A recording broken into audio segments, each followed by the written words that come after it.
Alors, dans cette vidéo, je vous propose de nous intéresser aujourd'hui au profil psychologique de Kim Jong-un, le dirigeant nord-coréen dictateur. Voilà, donc, et plus globalement, au profil psychologique de l'ESTJ. Alors, tout de suite, j'insiste sur le fait que si vous êtes ESTJ, vous n'êtes pas forcément un dictateur.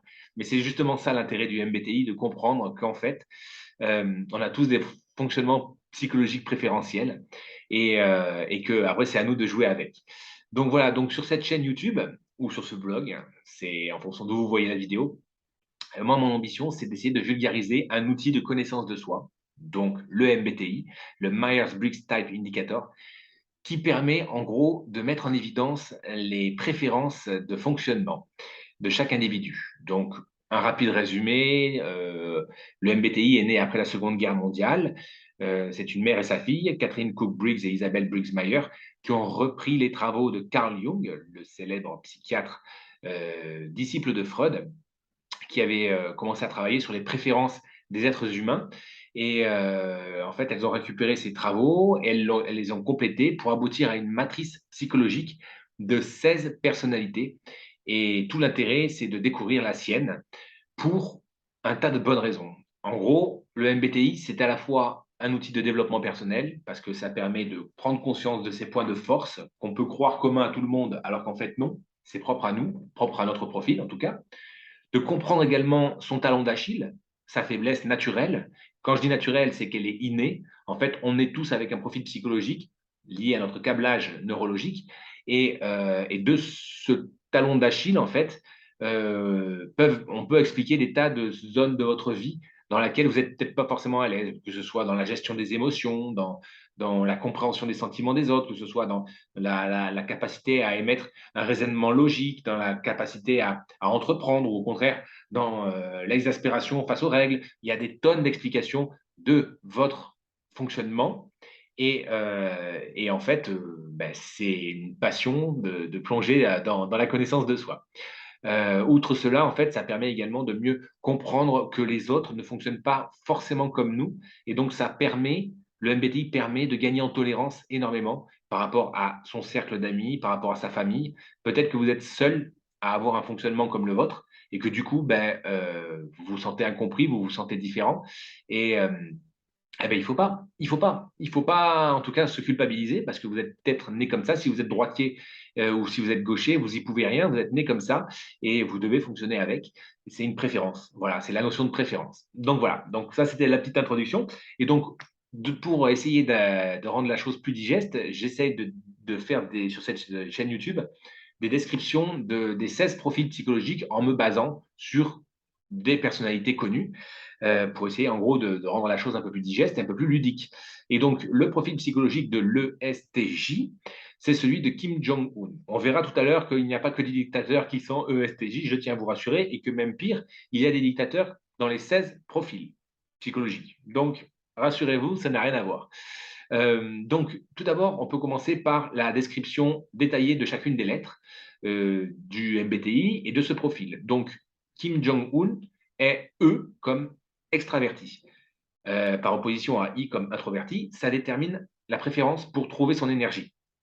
En fait, on trouve son énergie soit en ayant beaucoup de, de relations autour de nous, d'avoir plein d'interconnexions avec plein d'autres personnes. Plus on a de relations comme cela, plus on se trouve énergisé. Et à l'inverse, les personnes introverties, ce sera l'inverse. Plus il y aura de monde autour d'elles, au milieu de la foule, elles perdent rapidement leur énergie. Ensuite, on a la deuxième lettre qui renvoie à la préférence psychologique de l'individu. Et c'est bien une préférence, hein, ce n'est pas ou tout l'un ou tout l'autre, mais c'est une préférence psychologique de l'individu pour recueillir l'information avant de prendre ses décisions. Et donc, en fait, Carl Jung avait distingué deux modes préférentiels. Les gens qui préfèrent plutôt les éléments, on va dire, basés sur les cinq sens, les sensitifs, donc les cinq sens, l'odorat, le goût, la vue, l'ouïe et le toucher. Et par opposition, il y a les personnes qui sont plutôt sixième sens, en quelque sorte, qui vont privilégier l'intuition, tout ce qui est invisible, mais qu'elles ressentent. Et donc voilà, donc les intuitions, c'est les N comme intuition, parce que le I était déjà pris pour introversion. Et les personnes qui préfèrent les cinq sens, ce sont les modes sensitifs, donc S. Voilà, donc Kim Jong-un est E comme extraverti, S comme sensitif, et on va voir qu'il y a une tonne de caractéristiques. Hein. Les sensitifs, par exemple, sont des gens beaucoup plus terre à terre, pratiques, pratico-pratiques, et très dans le concret. D'ailleurs, je fais une petite parenthèse, mais pour tout ce que je dis là, je vous mets en dessous de la vidéo, si vous êtes sur YouTube, l'ensemble des liens qui vous mènent vers le blog pour les explications de chacune des lettres, pour les explications de tout ce que je peux dire dans cette vidéo. Troisième lettre du profil ESTJ, c'est le T comme thinking. Thinking par opposition à feeling, c'est le mode préférentiel qu'a l'individu pour prendre ses décisions. Une fois qu'on a recueilli l'information, on a besoin de prendre une décision. Et donc, Carl Jung avait distingué en fait deux modes de prise de décision. Les personnes qui préfèrent mettre en avant les arguments factuels, concrets, chiffrés, indiscutables, ce sont plutôt les gens qu'on appelle du mode thinking, comme Kim Jong-un. Donc, il est T comme thinking.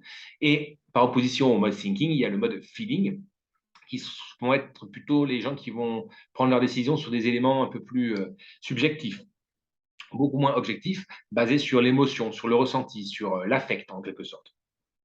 Je vous le rappelle, hein, on n'est jamais ou tout l'un ou tout l'autre, mais en tout cas, on a une préférence. Et donc, Kim Jong-un est E, S, T, donc comme extraverti, sensitif, thinking. Et la dernière lettre, c'est le style de vie, c'est la préférence qui a été rajoutée par Isabelle Cook-Briggs et Catherine Cook-Briggs et Isabelle Briggs-Meyer, la mère et sa fille, pour compléter les travaux de Carl Jung. Et donc, le style de vie renvoie soit au jugement, soit à la perception. Les personnes qui seront plutôt J comme jugement, ce qui est le cas de Kim Jong-un, vont aimer le cadre, vont aimer les règles, vont aimer les timings, vont aimer une vie rangée, une vie cadrée. Ils aiment savoir où ils vont et ils n'aiment pas les changements de dernière minute. Par opposition, on a les personnes qui ont une préférence pour le style de vie perception. Et perception, c'est les personnes qui sont plutôt projetées vers le futur en permanence, qui considèrent les règles comme des barrières à leur liberté, que ça les freine dans l'exploitation de leur potentiel. Et en gros, eux, ils sont en permanence avides de saisir des nouvelles opportunités. C'est pour ça qu'ils aiment moins les règles et moins le cadre. Donc voilà, donc au final, on a Kim Jong-un qui est ESTJ. Donc les 4 descriptions de lettres, je viens de les faire. Vous les trouvez donc toujours en description si vous voulez des descriptions beaucoup plus détaillées. L'ESTJ, un autre éclairage, parce qu'en fait, les travaux de Isabelle Cook-Briggs et Catherine Cook-Briggs et Isabelle Briggs-Meyer ont été repris durant la seconde partie du XXe siècle par pas mal de psychologues ou psychiatres et qui ont retravaillé, et notamment un qui s'appelle David Kersey, un psychologue américain, qui a constaté des similitudes entre les profils psychologiques et des 16 profils, il en a fait 4 grandes familles. 4 grandes familles. Il a distingué les artisans de projet, les SP, ceux qui sont à la fois sensitifs et perception, les rationnels, les NT, ceux qui sont à la fois intuitifs et thinking, les NF, c'est-à-dire les idéalistes, ceux qui sont à la fois intuitifs et feeling, et la quatrième famille, à laquelle appartient Kim Jong-un, qui sont les SJ, les sensitifs et jugements, qui, eux, vont être les gardiens. Gardiens de quoi? Gardiens des traditions, gardiens du changement. Ils n'aiment pas le changement, ils aiment se référer au passé. Pourquoi changer quelque chose qui a déjà marché par le passé? Pourquoi chercher en permanence à progresser? Si ça a marché par le passé, ça va continuer. Et en gros, voilà, c'est vraiment des gardiens, ils n'aiment pas le changement. Il faut savoir que les SJ, c'est les plus présents, c'est les 4 profils SJ, puisque chacune des 4 familles a 4 profils, ce qui fait 16 au total. Et les 4 profils SJ, gardiens, sont les plus représentés dans la société. C'est-à-dire qu'en fait, on considère que le tempérament, la famille de profils gardiens représente environ 45% des individus. Donc, c'est vraiment celle qui est surreprésentée. Donc, c'est celle qui a, entre guillemets, construit la société dans laquelle on vit, avec des règles, avec des lois, avec du cadre, avec des procédures, etc. Autre caractéristique des SJ, des personnes qui sont des 4 profils SJ, c'est un grand attachement aux valeurs morales. Tout ce qui est loyauté, tout ce qui est principe, c'est vraiment en gros des profils qui sont ancrés dans la défense des acquis. C'est ça en fait. SJ, ça renvoie à tout ça. Donc, mais pareil, je vous renvoie vers les liens qu'il y a en description et qui vous décriront plus en détail la famille de profils SJ. Maintenant qu'on a vu donc la description des 4 lettres, la description du tempérament, on peut s'intéresser à la fonction dominante et à la fonction inférieure du profil ESTJ. La fonction dominante, c'est la fonction qui est naturellement développée chez la personne, en l'occurrence chez le profil. C'est-à-dire que sans rien faire, il est naturellement doué, naturellement à l'aise dans cette partie de sa personne, dans cette partie de la vie. Et donc, chez l'ESTJ, la fonction dominante, c'est la pensée extravertie, thinking extraverti, ce qui explique que l'ESTJ base toutes ses décisions sur des éléments factuels et logiques, mais surtout qui ne cherche pas à plaire, en fait. Lui, il est là pour être efficace, pour voilà, l'efficacité, la quête d'efficacité, c'est son obsession. Et, et, euh, c'est entre guillemets son domaine naturel, naturellement développé chez lui. Et il ne fera les choses en fait que s'il a une bonne raison de les faire. Il se laissera jamais emporter par une envie soudaine. Tout est cadré, tout est logique, tout est vraiment ancré.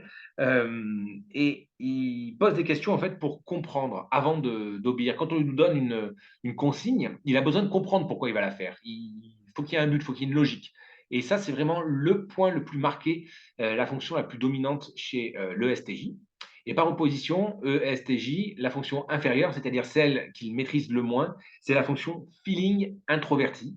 Et la fonction feeling introverti explique que chez l'ESTJ, il y a une grande difficulté à exprimer ses émotions, à exprimer ses sentiments. Un ESTJ aura énormément de mal à dire à quelqu'un qu'il l'aime, à quelqu'un qui lui est cher, tous les sentiments. Ça ne veut pas dire qu'il ne le pense pas, ça ne veut pas dire qu'il l'a intérieurement, qu'il ne ressent rien, mais il est terriblement maladroit pour l'exprimer. Et du coup, ça peut être un chemin de travail si vous êtes ESTJ pour justement aller vers une personne encore plus complète et réussir à travailler sur l'expression de vos sentiments, de vos émotions, car tous les profils ont des émotions et des sentiments. Euh, Avant d'aller plus loin, tout à l'heure, je vous disais que ESTJ, on n'était pas forcément un dictateur nord-coréen, et je peux vous donner d'autres personnes qui étaient ESTJ également. Alors, on a la chanteuse Maria Carey, donc dans un domaine tout autre, hein, et ça prouve bien que un profil psychologique ne vous enferme pas dans une case. C'est tout sauf ça, le MBTI, c'est ne pas vous enfermer dans des cases. On a l'homme d'affaires Rockefeller, qui a été connu pour sa richesse, le chanteur Frank Sinatra, le dictateur chilien Augusto Pinochet, tous les deux étaient également des ESTJ. Et on peut également citer la femme de l'ancien président des États-Unis, qui est Michelle Obama, une femme qui apparaissait très sympathique en avance. Donc c'est pour ça qu'il ne faut surtout pas mettre les gens dans des cases, et ce n'est pas votre profil psychologique qui fait de vous une belle ou une mauvaise personne. Ça, c'est la leçon à tirer de ce que je cherche à faire comprendre sur le blog et sur la chaîne YouTube, c'est que votre profil psychologique, c'est juste une base de travail. C'est un chemin de développement incroyable quand vous avez compris. Parce que l'essentiel, c'est de prendre conscience des choses et ensuite de pouvoir mettre en place des actions pour grandir. C'est ça le MBTI. C'est pas du tout de mettre les gens dans des cases. Donc voilà. Comme je vous l'avais promis, si vous désirez essayer de découvrir votre profil psychologique, je vous mets en description un lien qui vous permettra de télécharger un questionnaire d'une quarantaine de questions. C'est maison, hein. Le questionnaire officiel fait plus de 200 questions. Il s'accompagne d'un entretien avec un psychologue formé. Voilà, là, c'est juste une façon d'essayer de vous mettre un premier pied vers votre découverte intérieure personnelle. Donc, un questionnaire de 40 questions qui vous renverra vers votre apparente appartenance à un profil psychologique. Et également, vous recevrez les 16 descriptions que j'ai travaillées d'après mes nombreuses lectures, 16 descriptions des 16 profils psychologiques. Chaque description fait environ une dizaine de pages et vous aurez une tonne d'informations sur chacun des profils. Et ça vous permettra au final de mettre un premier pied dans le travail sur la découverte de votre potentiel et potentiel de travail et de développement, puisque c'est l'essentiel de ma chaîne YouTube et de mon blog. Ce sont mes missions et j'espère les accomplir au mieux. En tout cas, je vous remercie d'être arrivé à ce stade de la vidéo. Je vous souhaite une excellente journée et je vous dis à plus tard sur le blog ou sur la chaîne YouTube. Au revoir.